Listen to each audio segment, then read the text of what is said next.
بے نیازی اور شورا شوری۔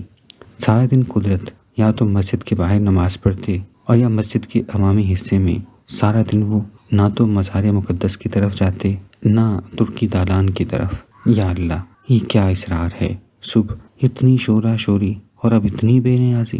بات میری سمجھ میں نہیں آ رہی تھی۔ مدینہ منورہ میں پہنچ کر میری کیفیت ایسی تھی جیسے کوئی خالی ورق ہو، خالی برتن جس سے شہد ٹپک گیا ہو اور خالی کھگارا رہ گیا ہو۔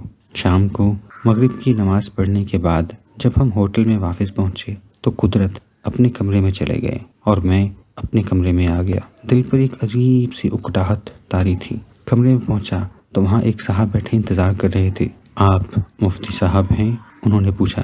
جی فرمائیے، میں مدینہ منورہ کی پاکستانی ڈسپنسری کا ڈاکٹر ہوں، وہ بولے۔ جی، میں نے کہا، میں شہاب صاحب کو ایک پیغام دینے آیا ہوں، آپ ان سے خود مل لیں۔ نہیں نہیں، وہ بولا، انہیں تکلیف نہ دیجیے، آپ میرا پیغام لے جائیے اور جواب میں جو وہ فرمائیں مجھے بتا دیجیے۔ بہت اچھا، فرمائیے۔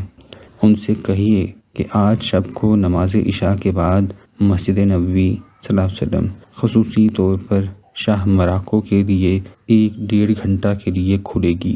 میں نے انتظام کر دیا ہے کہ اگر شہاب صاحب یا ان کے ساتھی مسجد نبوی صلی اللہ علیہ وسلم میں جانا چاہیں تو بصدر شوق چلیں، میں انہیں ساتھ لے چلوں گا۔